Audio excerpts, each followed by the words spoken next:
제사를 지내시는 분들이 계시죠? 저희는 이제 어릴 때부터 제사를 지내지 않았기 때문에 명절 뭐 이럴 때 제사에 대한 그렇게 큰 생각이 없었습니다.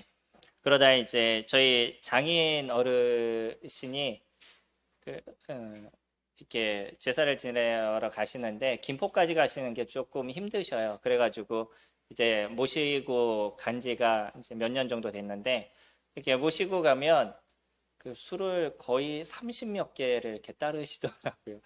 그 모든 이제 종갓집 자손이다 보니까 그 모든 조상들을 다 이렇게 섬기시는 거예요.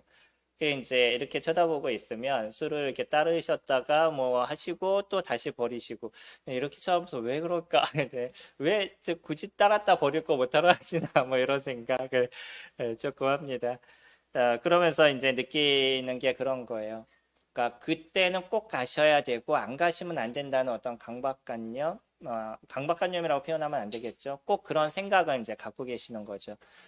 조상을 바르게 섬기지 않으면 안 된다는 이런 생각이 있으셔서 그 시간에 그때는 꼭 가셔서 그 먼 거리까지. 그러니까 저희가 모시고 가지 않으면 거의 두세 시간, 세 시간 가까이 이제 차를 타고 가셔야 되는 상황인데 이제 그럼에도 불구하고 가셔서 그와 같이 또 제사를 꼭 지내시는 일들을 이뤄 가십니다. 그러니까 사람이 갖고 있는 모습은 뭐냐면 내가 어떤 신이나 아니면 조상을 열심히 섬기고 무엇인가 수고와 노력을 하게 되면 그 조상이 나에게 어떠한 은혜를 베풀 거다라는 생각을 갖고 있는 거예요.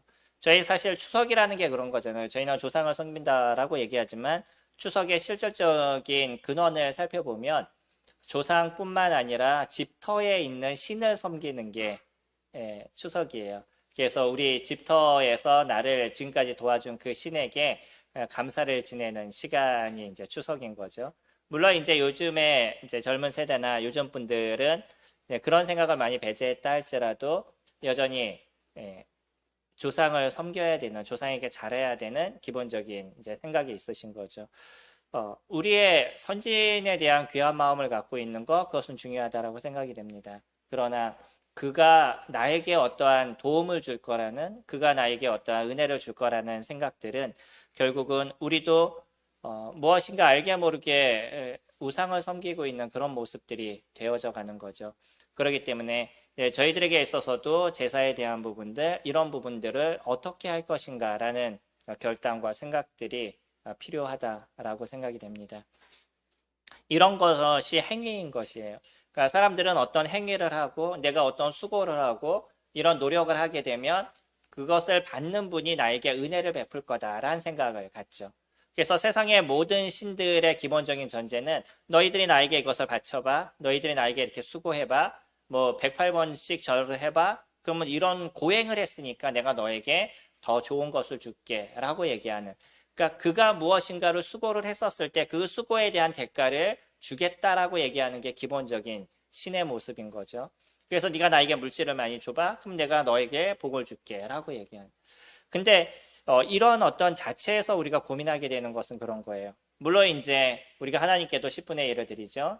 이런 어떤 물질을 드리는 부분들을 가져가는데 이것은 우리의 마음에 대한 부분인 거지. 사실 하나님이 돈을 갖고 무엇 하시겠어요? 그분이 돈을 갖고선 장사를 하시겠어요? 아니면 주식에 투자를 하시겠어요? 그분이 뭐 때문에 돈을 원하시겠어요? 그러니까 사실 이런 돈이 하나님을 위한 거라고 우리는 얘기하는데 하나님을 위한 것이라고 얘기했었을 때는 우리들의 마음을 하나님께 어떻게 드리고 있느냐는 것을 저희들이 그 중간에서 볼 수 있는 거죠.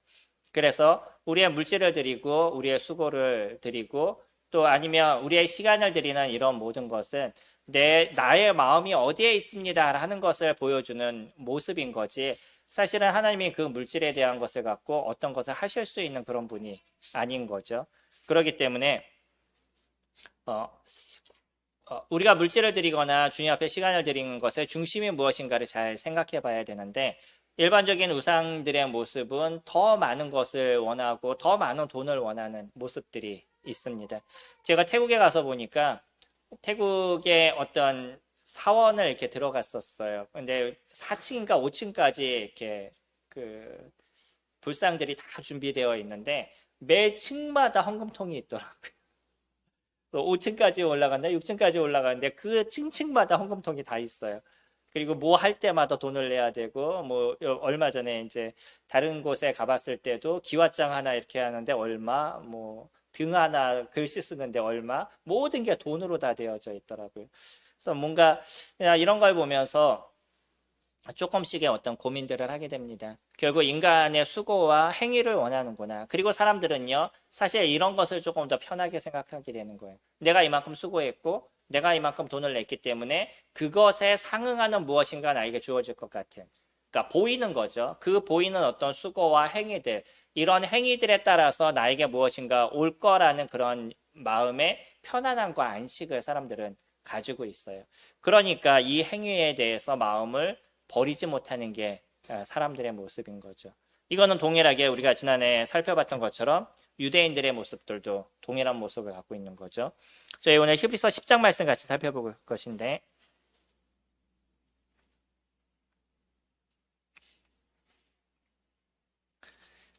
10장 1절에 보시면 율법은 장차 올 좋은 일의 그림자일 뿐이요 참 형상이 아니므로 해마다 늘 드리는 같은 제사로는 나아오는 자들을 언제나 온전하게 할 수 없느니라.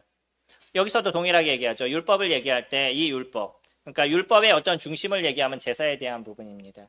하나님 앞에 나가서 그 어떤 양을 드리고 숫소를 드리는 이런 제사의 예법들. 그러나 이런 것이 매해마다 드리지만, 여기서 얘기하는 것은 속죄일을 얘기하는 거죠.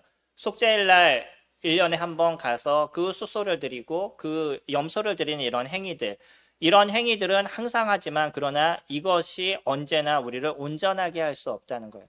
이스라엘 백성들은 이것이 안심이 됐습니다. 그들은 죄에 대한 문제들, 이 죄가 인간에게 미치는 공포와 어려움들, 이것을 잘 알고 있었던 게 이스라엘 백성들의 모습이에요. 그러니까 일반적인 모습에서는 다른 사람들보다도 조금 더 하나님께 나아갈 수 있는, 하나님의 은혜를 알 수 있는 사람들은 유대인들이겠죠. 왜냐하면 그들은 이 죄에 대한 문제가 무엇인지를 잘 알고 있었어요. 그래서 죄에 대한 강박감과 죄에 대한 공포들, 이런 것들은 유대인들이 잘 생각하고 있었던 사람들인 거죠. 그래서 이 죄에 대한 문제를 해결하기 위해서 그들은 무엇을 해야만 했냐면 자기의 죄가 있을 때마다 그 염소나 양이나 이것을 제사장 앞에 가져가서 제물을 드리는 일들을 이뤘고요. 특히 1년에 한 번 그 속죄일은 백성의 모든 죄를 위해서 대제사장이 백성의 죄를 속죄하는 그런 속죄의 예식을 그들은 행했습니다. 그러니까 이런 예식을 딱 행할 때마다 그의 마음에 어떠한 부분이 있었냐면, 이제 나의 죄는 여기서 해결됐으니까 이제 나는 평안해, 이제 나는 문제가 없어 라는 위안을 그들은 받게 된 거죠.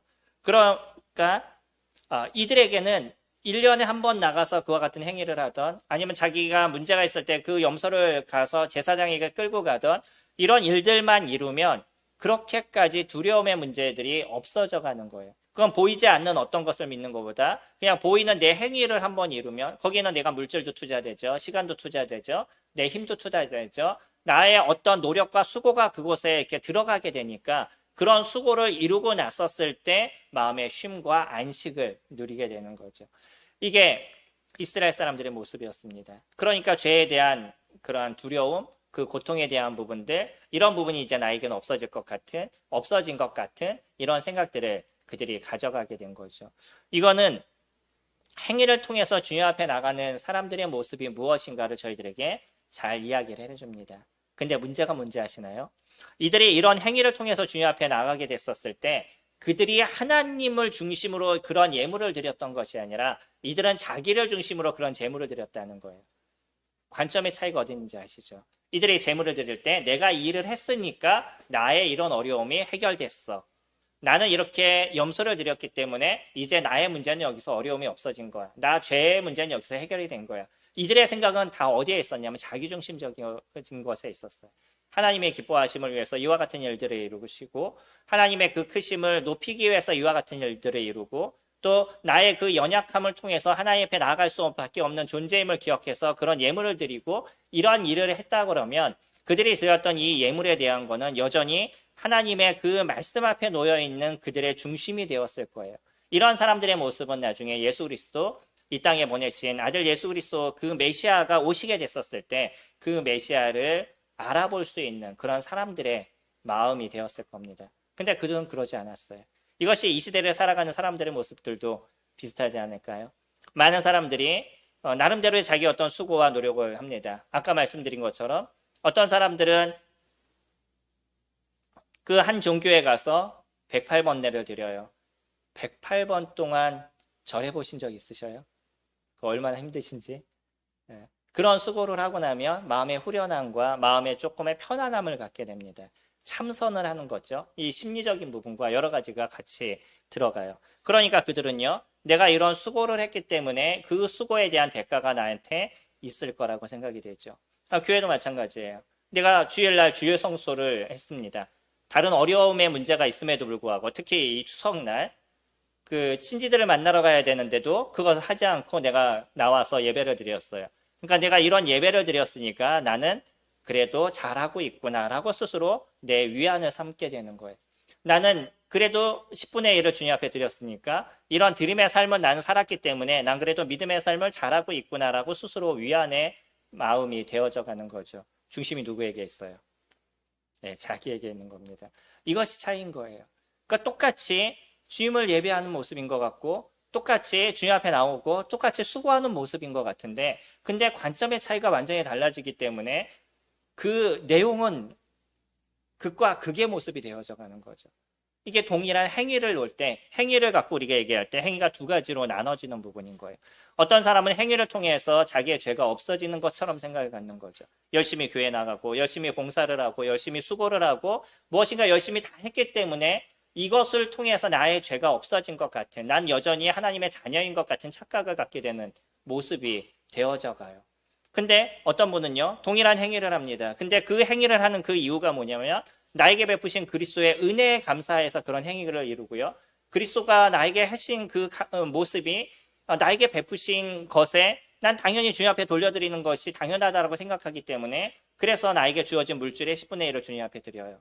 그래서 내가 얼마를 드렸던 내가 무엇을 했던 그것에 대해서 남에게 보이거나 남이 그것을 알아주거나 그것에 대한 관심이 없어요. 왜냐하면 내가 드려진 그 모든 것이 주님 앞에 드려진 거기 때문에 나의 생각이 주님 앞에 놓여져 있으니까 다른 사람이 나를 어떻게 생각하든 다른 사람이 나에게 어떠한 것을 보이든 그것은 그렇게 문제가 되지 않는다는 거예요. 내가 어떤 행위, 내가 주님을 섬기는 일들에 있어서 육체적으로 좀 피곤해도 여전히 주님 앞에 나가서 섬김이 그것이 기쁨이 되고 즐거움이 되기 때문에 그런 일들을 이루는 것이 어려움이 되지 않는 거죠. 관점이 어디에 있냐면 하나님께 있는 거예요. 이런 사람들이 그 마음에 참된 믿음이 있다라고 얘기합니다. 동일한 행위예요. 겉으로 보는 사람들은 그 사람의 모습이 무엇 때문에 그렇게 했는지 아무도 모릅니다. 그러나 그 중심은 자기가 알고 있는 거예요. 이스라엘 사람들 여전히 그들은 그런 재물을 주님 앞에 들고 나갔습니다. 2절에 보시면 히브리서 10장 2절에 그러지 아니하면 섬기는 자들이 단번에 정결하게 되어 다시 죄를 깨닫는 일이 없으리니 어찌 제사 드리는 일을 그치지 아니하였으리요. 그러나 이 제사들에는 해마다 죄를 기억하게 하는 것이 있나니 이는 황소와 염소의 피가 능히 죄를 없이 하지 못함이라. 소, 황소? 저번에 말씀드린 것처럼 얼마라고요? 요즘 1,000만 원대? 한 번에 드리는데 1,000만 원을 없어요. 이것처럼 내가 믿음이 강하다라는 걸 보여줄 수 있는 것이 있을까요? 한번 생각해 보셔요. 내가 누구를 섬기는데 한순간에 1,000만 원을 그냥 없애는 일을 해요. 그러면 저 사람의 믿음은 대단하다라고 생각하지 않을까요? 이들이 그와 같은 일을 했습니다. 그러니까 그렇게 자신의 물질을 다 드리는 것 같은 모습을 보였기 때문에 그들의 신앙은 좋은 것 같고 그들의 신앙은 특별한 것처럼 보여졌던 거죠. 그러나 하나님 뭐라고 얘기하냐면 이런 피가 능히 죄를 없이 하지 못한다라고 얘기를 하고 있어요. 만약에 이것이 없어졌다 그러면 그들은 매 해마다 이와 같은 일을 해야 될 이유가 없는 거죠. 이미 죄가 해결이 됐는데 왜 또 그 다음 해에 가서 그 다음에 가서 또 그 문제를 해야 된다는 거예요. 우리는 뭐 또 과거, 현재, 미래에 대한 죄에 대한 얘기를 하지만 하나님은 죄가 있느냐 죄가 없느냐에 대한 것을 이야기를 하시지 과거의 죄냐 현재의 죄냐 미래의 죄냐 이런 것을 얘기하지 않으시는 거죠. 그러니까 이들이 이런 제사를 통해서 죄에 대한 문제가 해결됐다 그러면 당연히 그 다음 해에 가서는 이와 같이 제사를 드려야 될 이유가 없는 거예요. 근데 여전히 그들은 이와 같은 행위를 해나가고 있는 거죠. 그러면서 이들은 어디에 관심을 두고 있냐면 자기 행위에 관심을 두고 있다는 겁니다. 주님이 이것을 원하지 않으셔요. 그래서 하나님께서 얘기하시는 것처럼 6절에 5절에 보시면 그러므로 주께서 세상에 임하실 때 이르시되 하나님이 제사와 예물을 원하지 아니하시고 오직 나를 위하여 한 몸을 예비하셨도다. 번제와 속죄제는 기뻐하지 아니하시나니 이에 내가 말하기를 하나님여 보시옵소서 두루마리 책에 나를 가르쳐 기록된 것 같이 하나님의 뜻을 행하러 왔나이다 하셨느니라. 하나님께서 진짜 원하시는 것은 그런 제물, 번제 이런 것이 아니었다는 것이에요. 그것을 왜 드리느냐는 그 이유에 대한 것이 그들에게 중요했던 거죠. 그것은요, 그들이 그 제물을 드릴 때마다 누군가의 죽음이 있어야 되는 것이고 죄에 대한 결과가 어떤 것이고 이것을 그들은 깨닫기를 원했다는 거예요. 나의 죄로 인해서 양이 죽어나가요. 나의 죄로 인해서 소가 죽어요. 그러면 그 죽음이 왜 일어나는지에 대한 것을 관심을 가져야 되는 게 이스라엘 백성들의 모습이었던 거죠. 근데 이스라엘 백성들은 자기에게 관심이 있었기 때문에 무엇만을 생각했냐면 나는 내가 해야 될 행위를 다 했어. 난 나의 수고를 다 했어. 난 이만큼 신앙이 있고 이만큼 하나님을 사랑해라고 얘기하는 자기 중심적인 것이 그 속에 놓여져 있다. 그러니 하나님께서 그 번제를 기뻐하셨을까요? 하나님께서 그 제물을 기뻐하셨을까요?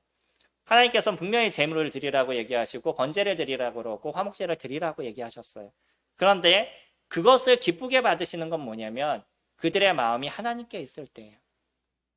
그들의 마음이 하나님을 높이기를 원하고 자기의 연약함을 보고 이 하나님 앞에 나아갈 수 없는 자기의 모습이라는 것을 인지하고 그래서 그 하나님 앞에 머리를 숙일 수 있는 그런 심령들 이런 마음을 갖고 있는 사람들을 그런 번제를 주님께서 원하셨던 것이지 그냥 나는 이런 행위를 했어요. 하나님께서 얘기하신 대로 나 이것을 드렸으니까 내 행위를 다 했어요. 라고 얘기하는 그런 것을 원하지 않으셨다는 거예요.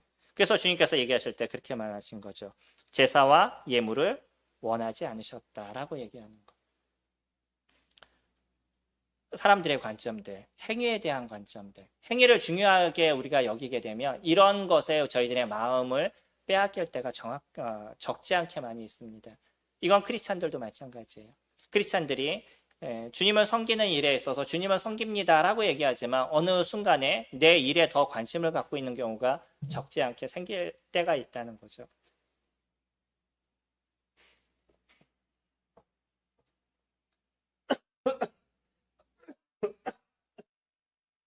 겁니다. 내가 하는 행위와 다른 사람이 하는 행위를 조금 비교를 하고 그래도 나는 다른 사람보다 좀 잘하는 것처럼 그리고 나는 남보다 좀 나은 것처럼 그렇게 사람과 사람 속에 관심을 두고 나의 어떤 행위에 관심을 두고 나의 어떤 수고에 관심을 두는 이런 일들이 적지 않게 그리스도인들에게도 발생하게 돼요. 그래서 우리들의 믿음을 저희들이 잘 살펴보고 내가 바른 믿음 속에 있는가를 체킹해 볼 수 있는 거는 내가 섬기는 섬김의 중심이 어디에 있느냐를 자꾸 생각해 보셔야 된다는 거예요. 만약에 나의 섬김의 이 중심이 하나님께 있지 않다 그러면 그것이 나의 마음에 관심이 전혀 있지 않은 거고 그냥 나는 그런 행위를 통해서 마음의 위안이 되기를 원하고 이런 어떤 예배를 주님 앞에 드리는 것으로 인해서 그냥 내 마음에 위안이 되기를 원하는 것이 중심이라고 그러면 우리는 고민해 봐야 된다는 거죠. 이스라엘 백성들의 모습과 나의 차이가 무엇인가를 저희들이 고민해 봐야 되는 거고 여전히 우리는 그 중심이 하나님께 있음을 찾아가야 되는 그런 존재가 되어야 된다는 거예요. 이스라엘 백성이 드려졌던 이 염소, 황소 이것으로는 그들의 죄를 능히 해결할 수 없다라고 얘기했어요. 그렇기 때문에 이 시편 40편 말씀을 통해서 그것을 인용하면서 지금 얘기하는 건 예수 그리스도 그분이 이 땅에 오심을 통해서 그분이 하신 일이 무엇인가를 이야기하고 계셔요. 그분은 단지 번제, 제사 이것을 하나님께서 원하시는 것이 아니라 하나님의 뜻을 행하는 것 그것이 중심이었다라고 얘기를 하시고 그래서 예수 그리스도 그분이 이 땅에 오셔서 하셨던 것이 아버지 하나님의 그 뜻을 따라서 십자가에서 죽으시는 그 선택을 그분은 하시게 되는 거죠. 그분이 죽으셔야 될 이유가 전혀 없음에도 불구하고 하나님의 아들이신 그분이 십자가에 죽음을 당해야 될 필요가 아무것도 없으신 거죠. 십자가에서 죽어야 되는 사람들은 어떤 사람이에요? 죄인이어야 되는 거죠. 기본적인 전제 아닌가요? 물론 로마 사람들이 이스라엘 사람들의 십자가의 형틀에 매달게 될 때는 그들을 본보기로 보이기 위한 것들이 적지 않게 많이 있었습니다. 십자가의 형틀은 고통스럽고 아픈 거예요. 그래서 그곳에 매달게 되면 그 백성들, 이스라엘 백성들이 감히 무서워서 로마에 대항하지 못하게 만들기 위해서 십자가라는 아주 극형을 그들은 만들어 놓고 그것을 행해 나갔던 것이죠. 그래서 이스라엘 백성들 중에서도 극악무도한 사람을 그것에 죽인다라고 얘기하지만 결국 그들의 중심은 뭐냐면 이스라엘 사람들에게 너희들 나에게 덤비면 너희들 이렇게 죽을 거야 라는 그런 본보기가 되어져 가는 거죠. 그러니까 로마 사람들의 입장에서도 이스라엘 사람들이 잘못한 죄인을 거기다 매다는 것이고 이스라엘 사람들의 입장에선 죄인이 아니라 할지라도 로마 사람들의 입장에서 죄인인 그들을 십자가에 매다는 거예요. 그게 본보기로 삼는 거죠. 그리고 그 고통과 아픔을 지켜보면서 너희들이 반역하게 되면 어떠한 문제가 생길지 한번 봐봐 라고 만들어 놓은 것이 이 십자가의 모습이었습니다. 근데 놀랍게 여기에 누가 달리셨어요? 예수 그리스도. 오히려 누구는 말렸어요? 빌라도는 말렸습니다. 로마 사람이 말렸어요. 근데 누가 매달았어요? 이스라엘 사람들이 매달았어요. 그래서 이스라엘 사람들이 그 예수 그리스도를 십자가에 매달고 그를 죄인이라고 얘기하면서 뭐라고 얘기하냐면 우리나라의 법에는 당신은 그러지 않지만 로마 법에는 그러지 않지만 우리나라 법에는 저 사람은 십자가에 달릴 만한 사람입니다. 하나님을 모독한 사람입니다. 그렇기 때문에 죽여야 됩니다. 라고 그들이 외쳤어요. 오히려 누가 하나님을 모독했어요? 이스라엘 백성들이 하나님을 모독했습니다. 이스라엘 백성들이 오히려 하나님을 버리고 자기의 행위 속에 빠져 있고 자기 중심 속에 빠져 있는 그런 모습이 이스라엘 사람들의 모습이었어요. 그러나 자기의 모습들이 그럼에도 불구하고 누구를 십자가에 죽였냐면 이 땅에 오신 메시아 아들 예수 그리스도를 십자가에 매달았어요. 그리고 나서 조롱하죠. 네가 하나님의 아들이면 그곳에서 내려와라. 네가 내려오면 내가 지금 믿을게 라고 얘기하셔요. 저희 같으면 어떨까요? 저 같으면 당장 내려갔죠. 당장 내려가서 한순간에 다 쓸어버리는 일을 저 같으면 했을 거예요. 근데 예수 그리스도는요. 그 모독을 모욕을 다 참으시면서 침 뱉으시는데 그 침 뱉음까지도 받으시면서 그곳에서 참으셨어요. 내가 만든 그 피조물이 나에게 침을 뱉어요. 얼마나 큰 모욕일까요? 근데 그것을 참으시고요. 마지막 그 피를 다 흘리시고 마지막 그 죽음을 선택하신 것이 예수 그리스도 그분이신 거죠. 그분은 누구에게 순종하신 거예요? 하나님의 말씀에 순종하신 겁니다. 하나님께서 예수 그리스도를 이 땅에 보내신 이유들, 그 하나님의 그 질서를 지키시는 그런 예수 그리스도의 그 모습 속에서 그분이 안 하셔도 상관이 없음에도 불구하고 예수 그리스도 그분은 하나님의 말씀에 절대적인 복종을 이루시고 그 십자가의 죽음을 스스로 선택하신 것이 예수 그리스도 그분이셨습니다. 그것을 통해서 우리에게 보여주시는 것, 우리 죄가 그곳에서 해결됐다라는 것을 저희들에게 보여주시지만 또 하나 우리에게 말씀하시는 그것은 뭐냐면 너희들이 하나님을 섬기니? 너희들이 하나님을 믿니? 그러면 너희들은 누구에게 절대적인 순종을 이루는 존재냐면 하나님께 순종을 이루는 존재야 라는 것을 저희들에게 알려주신다는 거예요. 예수 그리스도조차도 십자가에서 하나님의 말씀에 순종하셨습니다. 누구의 뜻을 행하기 위해서? 하나님의 뜻을 행하러 왔나이다 라고 얘기하시는 것처럼 하나님의 뜻을 행하기 위해서 예수 그리스도 그분조차도 십자가의 죽음을 그냥 맞이하셨어요. 인생에서 가장 무서운 게 뭐예요? 죽음 아닌가요? 사람이 죽지 않기 위해서 살아가는 거 아닌가요? 우리에게 제일 큰 고통은 죽음에 대한 부분입니다. 그래서 어느 것과도 바꿀 수 없는 것이 이게 죽음이고 그래서 우리 죄에 대한 문제를 해결할 때도 무엇을 통해서 이루어지냐면 누군가의 대신된 죽음을 통해서 피 흘림을 통해서만 이 죄에 대한 문제가 해결돼 나가는 거죠. 가장 극한의 고통 그리고 가장 큰 사랑 친구를 위해서 목숨을 버리면 이보다 더 큰 사랑이 없나니라고 요한복음 15장에서 얘기하시는 것처럼 예수 그리스도 그분은 친구들을 위해서 그 제자들을 위해서 목숨을 버리시고 내가 너희들을 사랑한다라는 그 사랑의 진정한 표현을 그 십자가에서 저희들에게 보여주신 거죠.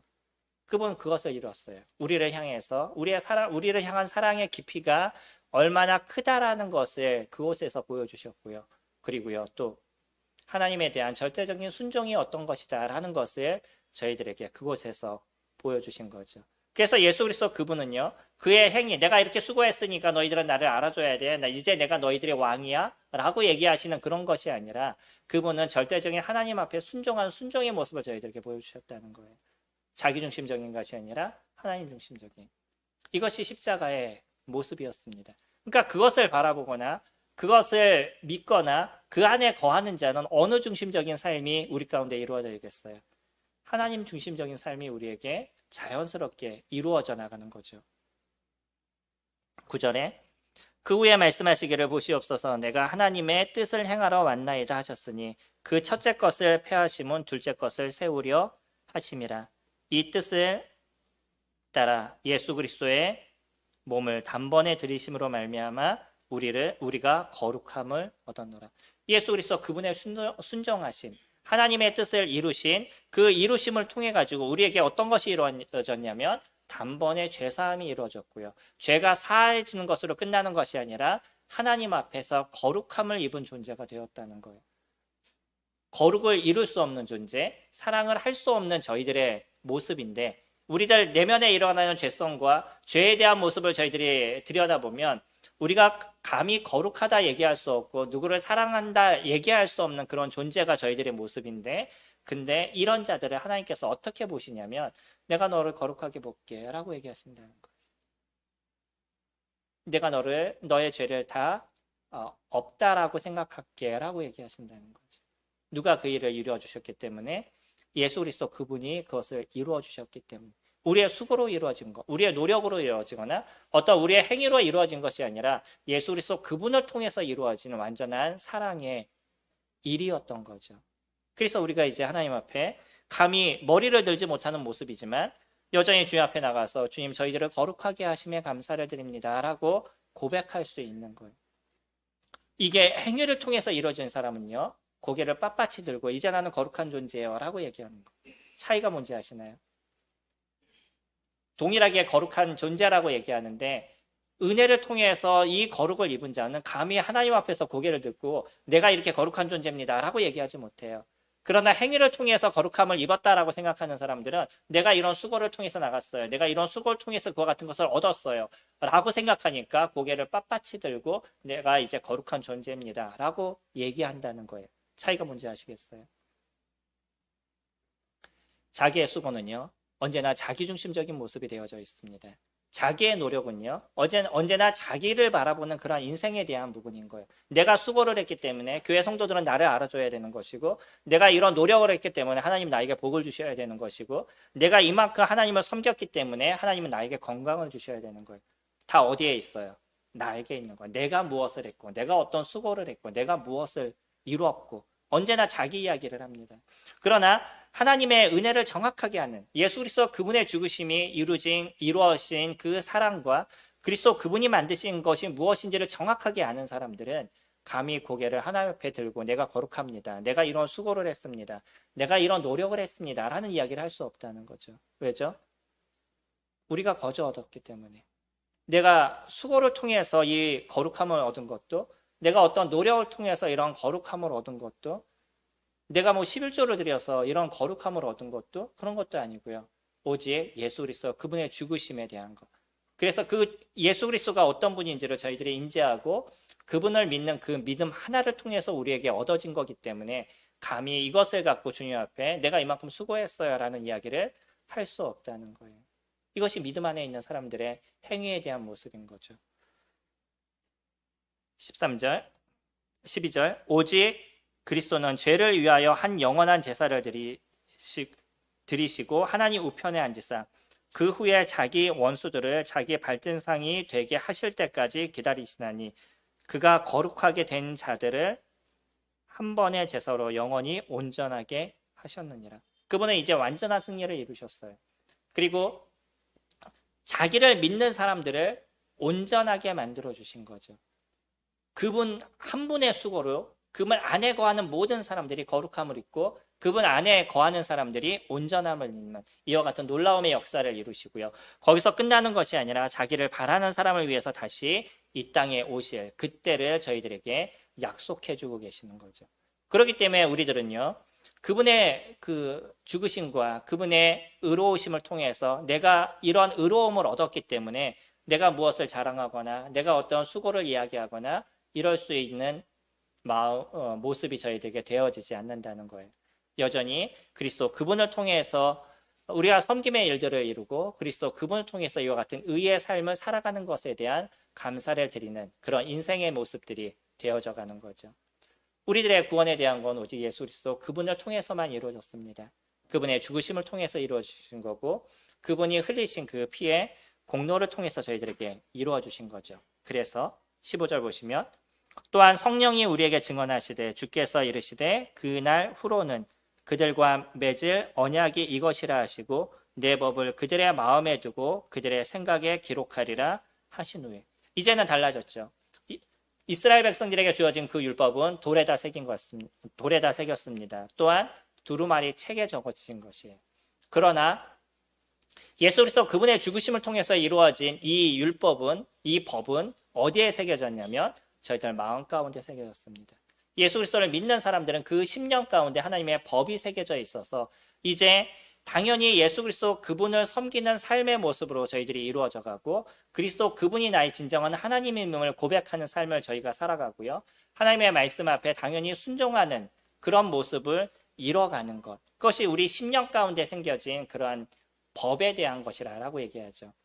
이것을 조금 다른 얘기로 하면 에베소서 1장 13절에서 얘기한 너희가 그 안에서 듣고 또한 그 안에서 믿어 약속의 성령으로 인치심을 받았다라고 얘기하는 그래서 우리들 안에 성령 하나님이 인치시고 성령 하나님 그분이 저희들과 함께 하시는 일을 이룬다라고 얘기하는 거죠. 저희들 마음에 하나님의 법이 있습니다. 그래서 우리들은 누구에 순종하는 삶을 살아가게 되냐면 하나님께 순종하는 하나님의 법에 순종하는 삶이 자연스럽게 만들어져 가죠. 17절 또 그들의 죄와 그들의 불법을 내가 다시 기억하지 아니하리라 하셨으니 이것을 사하셨은즉 다시 죄를 위하여 제사 드릴 것이 없느냐. 이제 우리는 그렇기 때문에 염소를 끌고 가거나 양을 끌고 가거나 이와 같은 어떤 행위에 대한 것을 해야 될 그런 제사에 대한 것을 할 이유가 없습니다. 다만 우리들도 동일하게 우리가 죄 가운데 있을 때 주님 앞에 나가서 주님 여전히 제가 연약함으로 이런 잘못을 저질렀습니다 라는 고백은 주님 앞에 하게 되겠죠. 그런 회개에 대한 때로는 그런 자백에 대한 기도는 저희가 주님 앞에 드리는 인생을 살아가지만 그러나 이 죄를 없이 하기 위해서 다시 제물을 드리는 이와 같은 일들은 저희들에게 이런 의미가 없어진 것이죠. 완전한 죄에 대한 속죄가 우리 가운데 만들어졌습니다.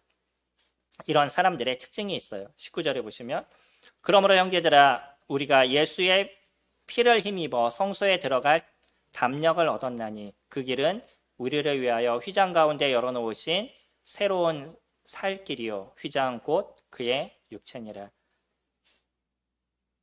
또 하나님의 집 다스리는 큰 제사장이 계심에 우리가 마음의 뿌림을 받아 악한 양심으로부터 벗어나고 몸은 맑은 물로 씻음을 받았으니 참 마음과 온전한 믿음으로 하나님께 나아가자. 이제 우리가 어떤 존재인지를 이야기를 하죠. 우리들의 죽은 양심이 살렸다라고 9장에선 얘기를 하고 있어요. 우리들의 양심이 죽은 존재입니다. 양심이 없다라고 얘기하는 거는 당연한 거예요. 양심이 죽었기 때문인 거죠. 세상 사람들과 만나면서 도대체 사람이 어떻게 저래라고 그런 얘기를 안 하셔도 돼요. 왜냐하면 양심이 죽었는데 그 양심이 어떻게 온전함의 모습을 찾아갈 수 있겠어요. 그러나 그리스도인들은 다른 겁니다. 그리스도인들은 어땠냐면 그 양심, 죽은 양심이 살림을 받았어요. 여기에서는 다른 표현으로 쓰죠. 악한 양심으로부터 벗어났다라고 얘기를 하죠. 죽은 양심에서 벗어나서 살아온 양심이 된 거예요. 그리고 우리 몸을 맑은 물로 씻음을 받았어요. 예수 그리스도의 그 피의 보혈을 통해서 우리 죄에 대한 완전한 해결을 받게 되고요. 죽은 자가 이제 살아난 삶의 모습이 되어진 거죠. 그러니까 이제 그리스도인들은 양심에 찔림이 있어야 된다는 거예요. 우리가 죄 가운데 있을 때 그 죄에 대한 두려움이 우리에게 있어야 되는 것이고 죄에 대한 문제를 내가 범하게 됐었을 때 하나님께 나가서 자백할 수 있는 그러한 모습들이 우리에게 만들어져 가야 되는 거죠. 이건 살아있는 양심입니다. 양심이 살아있다고 죄를 짓지 않거나 그러지는 않을 거예요. 그러한 문제는 뭐냐면 그 양심이 흔들리게 되어져 있다는 거예요. 내가 잘못된 모습이 되었을 때, 내가 실수했었을 때, 그때 그 실수한 것이 무엇인지, 그 잘못한 것이 무엇인지 우리 양심에서부터 그것이 울림이 이루어지는데, 그 울림에 대한 것은 성령 하나님이 우리의 심령 가운데 계시기 때문이에요.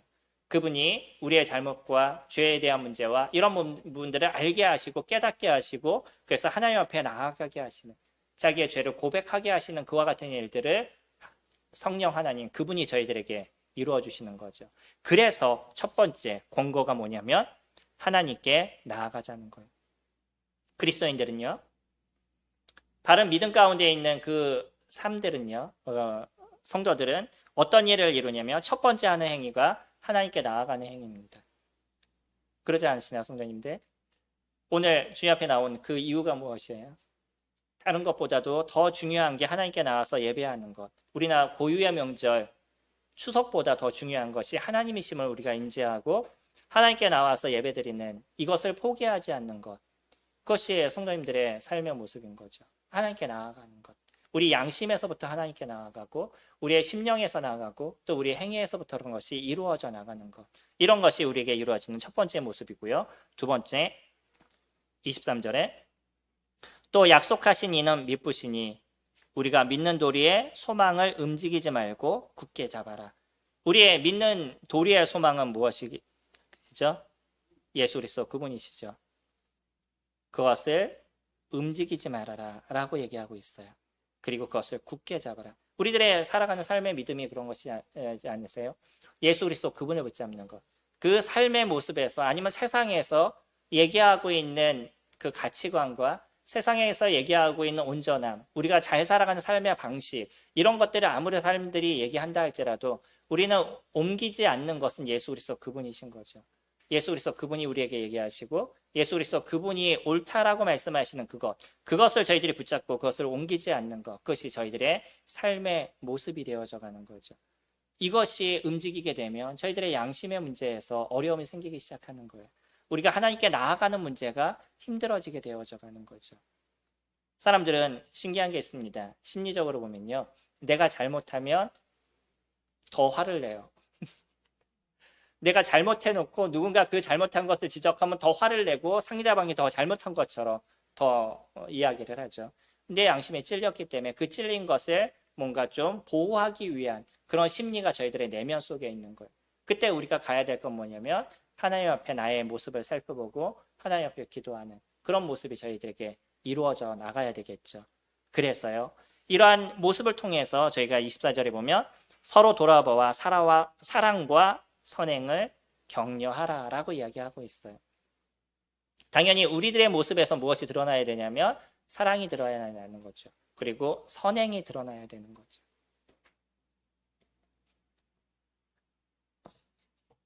그리스도의 삶을 단순하게 딱 얘기하면 사랑이라고 저희가 얘기하잖아요. 예수 그리스도 그분께서도 얘기하실 때 서로 사랑하라라고 얘기하셨어요. 그 사랑의 표현이 드러나고 그것을 나타내는 것들, 그것이 우리가 해야 될 일들이고, 이 사랑이 드러나게 됐었을 때 무엇이 드러나냐면 선행이 드러나게 될 거예요. 그러지 않으시나요? 어떤 성도님들이 아프실 때 성도님들이 같이 아프시고, 어떤 성도님들이 힘들 때 성도님들의 마음이 같이 힘드신 거죠. 이게 교회인 겁니다. 그래서 그 아픔에 같이 동참하기 위해서 혹시 누군가 그 가족의 슬픔이 있다 그러면 같이 찾아가서 조문을 하고 마음을 같이 쓰고 그 자리에서 같이 있어주는 것들, 이런 것들이 우리의 사랑을 함께 표현해주는 모습인 거잖아요. 누군가 아프다 그러면 함께 기도해주고 때로는 문자나 아니면 방문하셔서 같이 그 아픔을 나눠줄 수 있는 것들, 이런 게 사랑인 거죠. 교회가 어떤 성도의 아픔과 고통이 있는데 전혀 관심이 없고요. 그랬어요? 그 사람이 다쳤었어요? 라고 나중에 얘기하는 모습이 된다 그러면 우리는 무엇인가 조금 놓치고 있는 모습이 되어져 가는 거잖아요. 사랑이라는 자체는 실질적으로 드러나고 나타나야 되는 거예요. 사랑이란 단어는 얼마든지 사용하지만 그러나 그 사랑을 실질적으로 행하고 나타나시는 분들이 많지 않다 그러면 그 교회는 문제가 있는 거죠. 실질적으로 그런 행위가 우리 가운데 드러나고 그것이 나타나져야 된다는 거예요. 그리고 이런 모습은 나의 뿐만 아니라 다른 성도들이 그런 일들을 할 수 있도록 격려해 주는 것, 또 누군가 그런 일들을 하게 됐었을 때 그것에 대해서 칭찬해 주고 또 감사해 줄 수 있는 것들, 이런 것들이 교회가 만들어가는 일들인 거잖아요. 세상에서 이루어지지 않는 것이 교회에서 만들어집니다. 세상은 어떤 이익과 필요에 의해서 모이고 그것에 의해서 움직여 나가지만 교회는 그러지 않아요. 교회의 중심은 그 사랑에 대한 부분들이 이루어져 나가는 것이고 이 선행에 대한 부분이 함께 만들어지고 그것을 같이 격려하고 붙잡아주고 같이 하나님께 나아가는 그런 일들을 이뤄가는 것이 교회의 문제인 거죠. 교회 사람이 아무리 많으면 뭐 하겠어요. 여러 교회를 다니면서 느끼는 몇 가지의 모습들이 있습니다. 또 똑같은 교회를 가도 시간이 지나면 변하는 모습들도 보아요. 그러면서 우리 교회가 가야 될 방향이 무엇인가는 언제나 고민하는 건 그것입니다. 성도님들이 다른 성도님들에게 관심을 두고 있는가? 그래서 그분들의 아픔과 어려움을 생각을 갖고 있는가? 그냥 나 하나 신앙을 지키는 데 마음을 갖고 있는 야의 모습인 거예요. 우리는 주변 사람한테 관심이 있는 거잖아요. 이게 사랑인 거죠. 부부들의 모습들이 사랑해 라고 말한다라고 사랑이 아니잖아요. 그 사람의 마음이 실질적으로 전해줄 수 있는 그런 모습들이 부부 안에 나타나게 되고 그를 위해서 무엇인가 수고의 발걸음이 이루어져 나가고 그런 것이 만들어져 갔을 때 온전한 모습을 갖고 있는 부부다라고 얘기하는 것처럼 교회도 우리의 마음의 표현들이 함께 나타나고 그것이 이루어지는 모습들이 되어져 가야 되겠죠. 그래서 필요한 것 중에 하나가 25절. 모이기를 패하는 어떤 사람들의 습관과 같이 하지 말고 오직 권하여 그날이 가까움을 볼수록 더욱 그리하자. 마지막 권고는 그것입니다. 첫 번째 권고가 하나님께 나아가자라고 얘기하고 두 번째는 그 믿음의 도리의 소망을 움직이지 말고 굳게 잡아라 라고 얘기했다면 세 번째 서로 돌아보아 사랑과 선행을 격려하는 겁니다. 그리고 마지막으로 자주 모여서 교제하는 시간들을 가져라 라고 얘기하는 거예요. 당시에도 이제 그런 사람들이 있었습니다. 성도들이 같이 모여서 교제하면 야 이렇게 자주 모일 필요가 뭐가 있어? 우리가 이제는 일주일에 한 번만 모여. 뭐 일주일에 이제 네 번 모였는데 두 번만 모여. 그래서 자꾸 모이는 걸 줄여가는 거예요. 모이는 걸 패하는 그런 모습들이 점점 이때 당시에도 생겨났다라고 얘기합니다. 그러나 히브리서 기자는요. 너희가 그런 잘못된 모습에서 다시 돌이켜서 자주 모이는 데 마음을 써라 라고 얘기하는 거예요. 성도들이 자주 모이게 되면 모이는 만큼 어려움도 많으실 거예요. 그러지 않으시나요? 자주 모이면 자주 모이는 만큼의 그 사람들 속에서 나타나는 죄성 그런 것 때문에 어려움도 많을 거예요. 근데 그 어려움을 우리는 함께 넘어가고 함께 이겨가는 시간들이 되어져 가는 거죠. 그리고 그 속에서 우리들 안에서 이런 경험했던 그리스도를 저희들이 같이 이야기하고 우리들 삶의 아픔을 같이 이야기하고 그것을 위해서 같이 기도하는 그런 일들이 풍성하게 만들어져 가야 되는 것. 이것이 교회가 가야 될 길에 대한 부분인 거죠. 유대인들이 점점 자기의 본향으로 돌아갔습니다. 제사를 지내는 것. 그것이 그들에게 조금 더 편한 모습이 되어져 갔던 거예요.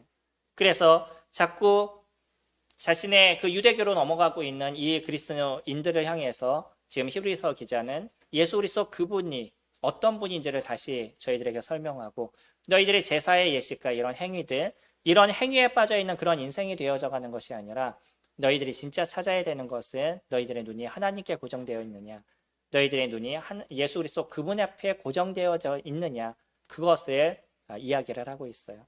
예수 그리스도 그분이 너희들에게 베푸신 은혜가 무엇이고 너희들에게 주신 사랑과 구원의 역사가 무엇인지를 기억함을 통해서 너희가 다시 그분을 붙잡는 그런 인생을 살아라 라고 얘기합니다. 그분을 붙잡았을 때 나타난 건 자연스러운 거죠. 당연하게 그 사랑의 모습을 만들어가는 그러한 일들이 너희들에게 나타나야 된다라고 얘기합니다. 이것이 선한 양심을 갖고 있는 사람들에게 드러나고 있는 그런 행위에 대한 부분인 거예요. 우리는 행위를 통해서 구원을 받지 않습니다. 그러나 믿음의 삶의 모습은 자연스럽게 그런 행위의 모습이 저희들에게 드러나고요. 이런 행위가 드러나게 됐었을 때 우리는 이 행위의 중심이 어디에 있는가를 살펴보셔야 된다는 거예요. 이 행위의 중심이 나에게 있어서 내가 무엇을 했느냐라는 것인지 아니면 그것이 하나님께 있어서 자연스럽게 하나님에 이르는 기쁨과 즐거움이 내 심령 가운데 있는지 그것을 우리가 체킹해보고 나의 생각을 정확하게 조정해 나간다 그러면 우리에게 주신 그 은혜 믿음을 통해서 얻어진 이 구원의 은혜가 얼마나 놀랍고 우리들의 인생에서 하루하루의 삶에 어떠한 기쁨으로 일어나는지를 저희들은 매일 경험할 수 있는 그런 저의 모습이 되어져 갈 것입니다. 마지막 얘기하신 것처럼 저희가 사랑과 선행을 서로 격려하고 모이기를 힘쓰는 저와 성도님들이 되기를 소망합니다. 기도하겠습니다.